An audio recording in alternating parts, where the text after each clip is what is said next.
Why, hello everyone, and welcome again to another episode of Resonant Rise. I have with me Inko. Hello. He's gone quiet. He's just a little bit shy. And Cicatrix is wandering around somewhere on the server. Hello. We've done a fair bit between episodes. Let's get straight into it and I'll show you what we've done. We've created a coke oven. I will go through with you just in a moment how I actually made that. We have a half-finished tank there, and we dug out underground just a little bit. We moved all of our tinkers into here, a few furnaces. Cesatrix seems to like dried meat. That was going to be our mine. We haven't quite gotten there yet. It has just started. Moved all of our beds in here. And we did have to go to the Nether to get some of the resources for what I'm about to show you in this video. We needed some blaze powder. I'll also show you how I made that nether portal since I actually don't have the ability to mine obsidian yet. I do believe Inco has a pick that can mine obsidian though. Basically the way that I made that was I cut out all of the stonework one block at a time where I wanted the obsidian. If I then get a bucket of lava and place into the hole and then place water over the top of it, you will get obsidian. But if the lava is flowing, you will get cobblestone. So all source blocks of lava, and was able to create the nether portal and then just light it as normal. We'll start with the coke oven though. Coke oven is a more efficient way for us to get coal coke or charcoal. It doesn't require anything to burn, and coal coke burns for longer than regular coal, and charcoal burns for longer than regular logs. Alright, so coke, brick, coke brick, clay brick, which is just clay chucked into the furnace, and sandstone, any type will do. So what do I need? I think it's 26 of these I think I need. I created a few too many. Alright, this is a multi-block structure from Immersive Engineering. And I need my engineer's hammer, which I was silly enough not to have grabbed. I think it's in the chest in the bedroom. It is. So, I just like the look of it being sunk one into the ground. This is just a big cube, 3x3, with hollow in the center, and then whatever face you want to be the front, not that it matters for anything other than aesthetics, right click on it with the hammer. My apologies, this one. I'm thinking of the wrong furnace, I'm thinking of the Railcraft one. This one's full. And there you go. Coke oven. I've seen some coal in the other one. Now, the reason why the other one isn't working, and this one now is as a byproduct you get creosote, which you will want for a lot of your recipes for immersive engineering. Once it's full, it will no longer burn any product.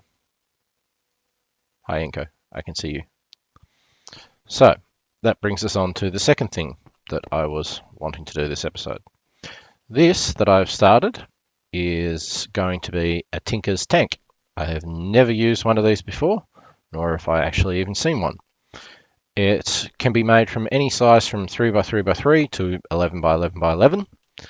I've just made the smallest possible size here and was planning on draining these two coke ovens into it and seeing how much it could store.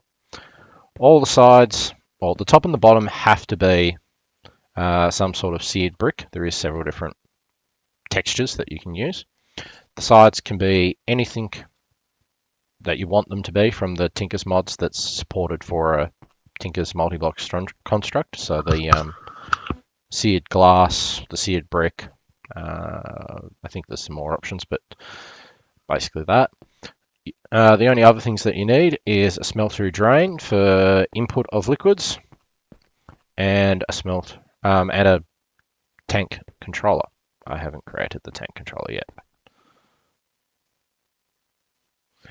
The tank controller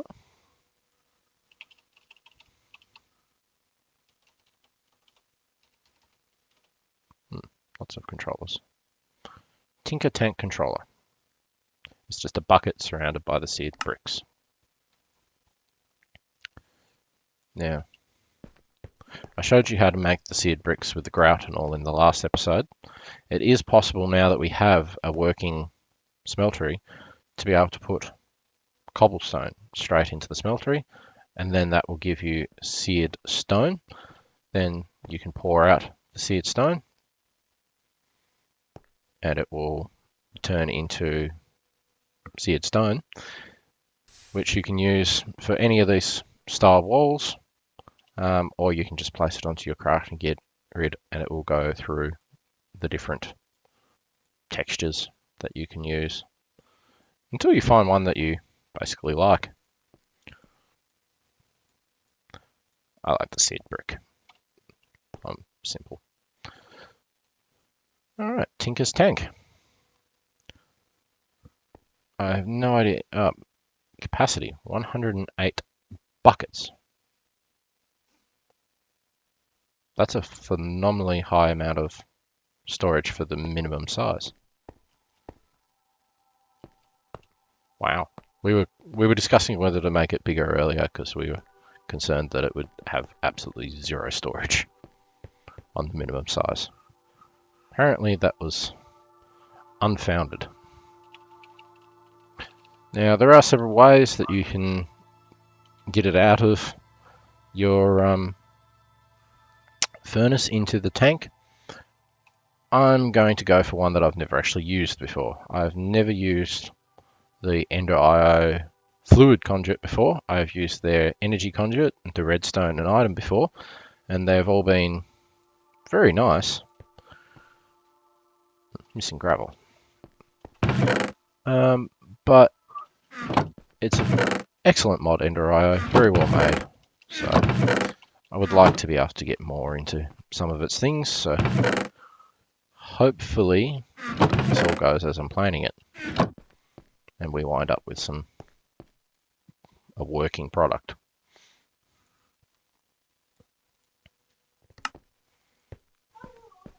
Excellent. Now, I think this is the first time I've shown you as well this lovely furnace that I made. I can chuck. It's sewing stack is too large for the slot.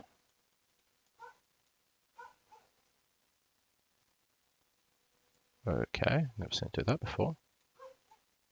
Normally it lets me chuck up to 16 items in a stack in each one of those slots, and then it will just turn into whatever I'm trying to smelt, which just doesn't seem to want to work on those first slots for some reason. Very strange. Just a slight bug there. But normally it would smelt an entire stack of something in a go, and I can put that many stacks in there. This structure can also be made up to 11 by 11, so could potentially be furnacing a lot of stuff. And we have some resident dwarves. That'll do. I'll collect the rest later. Cesatrix is back with her enormous hang glider.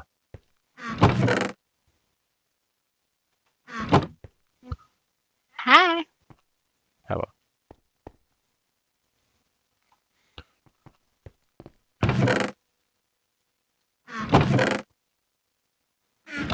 Quite clear glass is missing.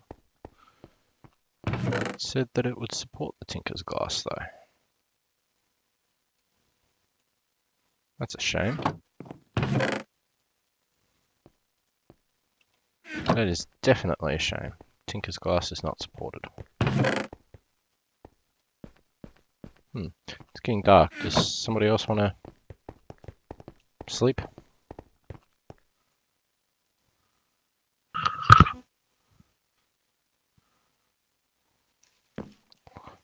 Well, that spoiled my entire plans for this episode. I was under the impression that the Tinker's glass worked. Definitely a shame. Right, well, we'll move on to the next structure then that I wanted to build. And I will probably finish that tank between episodes, and I'll just show you the finished product next episode. After I actually get some glass that works in the recipe. It does say that it has to be a fused glass.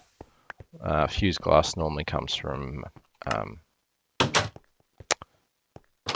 which mod's the alloy smelter? Ender.io, I do believe. Yes, Ender.io. But it's quite clear glass, but you can get a Tinker's quite clear glass as well. So my mistake thinking that they would be interchangeable. They are not. Blast furnace was the next one that I wanted. I'm really wanting to get some steel to be able to get into some of the power generation methods that I want. For this, I need nether brick, which you can get by smelting netherrack just in a furnace, some brick, which is just clay, and some blaze rods. This is why we had the nether portal, which took a horrendous amount of time to be able to collect up all the blaze rods that we needed for this recipe. And where's the brick gone? There. I'm not sure I've got enough. It's been so long since I've made this, I can't remember whether this is 3x3x3 or 3x3x4. I can't remember whether it's meant to be hollow or not. You've built these before, Inco. Do these blast furnaces have to be hollow? Or are they solid? I haven't built one before. Oh. I'm pretty sure that they're hollow. Oh. Maybe wrong. I just made it solid. Solid worked. It's a crude blast furnace. That's new. How do I make a good blast furnace? Anyway, if I chuck some coal coke, or basically any product that will burn, but this burns a phenomenal amount of stuff, which is why it's so recommended to have that coke oven first. Chuck that in there as a product to burn. I'll get some iron. I think there's still some iron in here. There is. Oh. Sorry, Inco. I'm stealing your iron. I'm guessing you made the iron block. No, I was just emptying the thing. Oh. And if I chuck half of that iron in there, that will take forever, but it will give me steel ingots. When you're using coal coke, it's a 1-to-1. One coal coke gets you one steel ingot. If you're using other things like charcoal or logs, it will, of course, take a lot more. 3,200 is the burn time on that, and pretty sure wood has a burn time of 300. I don't have any wood on me, do I? I do not.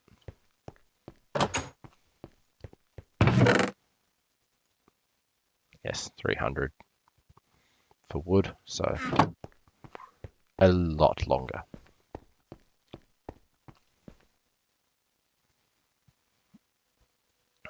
Come on. Who blew up the creeper? I did. Blow up anything important?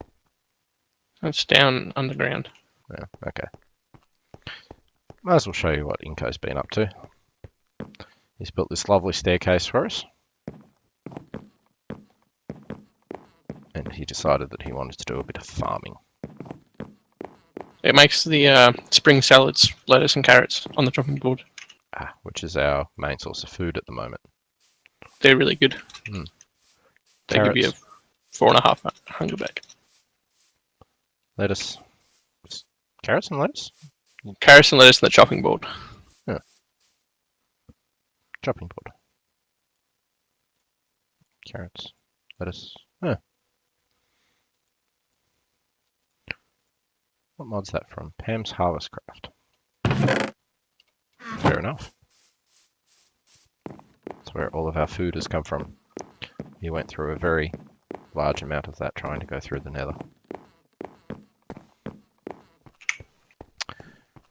Cool. I would show you what Scissortrix has been up to, but I don't think she's actually made any significant progress over on her farms. She spent, I think, a lot of her time just exploring the game world. Have a torch. Need more inventory space. Right. Now, with this creosote that I've been collecting, if we get a bucket and put it in this slot, it'll then fill up with the creosote. We'll have a bucket of creosote. And then you will get treated wood. Like said. Now, I've used that treated wood, I've turned it into sticks and logs to make this water wheel segment. I'll show you. If I could spell.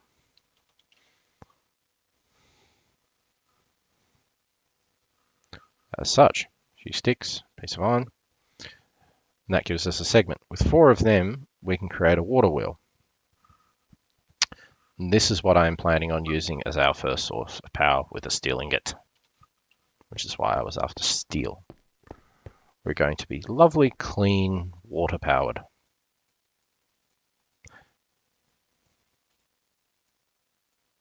One water wheel. Now, I was thinking of creating a nice waterfall off of the front of this cliff face, and maybe actually having a couple of the water wheels, the waterfall, cascading down onto a couple.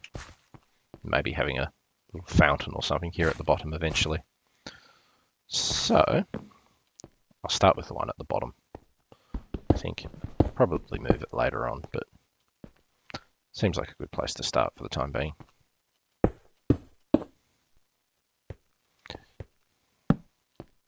There we go. One gigantic water wheel.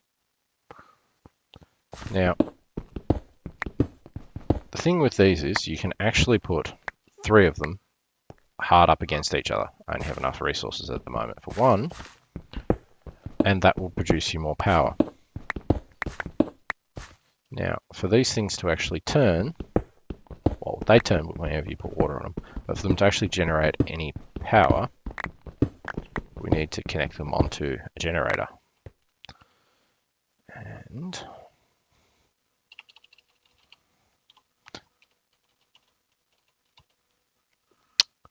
what was it called? It wasn't the generator block. It was that thing, the kinetic dynamo. We need a bit of redstone, which we don't actually have yet, but I want to set all this up anyway, so it's not going to be running at the moment. Some iron and a copper coil. Now I'm going to set this up and get it working between episodes, which is why I wanted to show you how it actually works. I will be putting iron or water on top of it. It'll slide down the side of it, underneath it, and this whole structure will start spinning. And I believe that is all that we have time for in this episode. So if you liked our videos, hit the like button, hit the subscribe, leave comments, what you would like to see, what we've done wrong, what we've done right, and have a good day.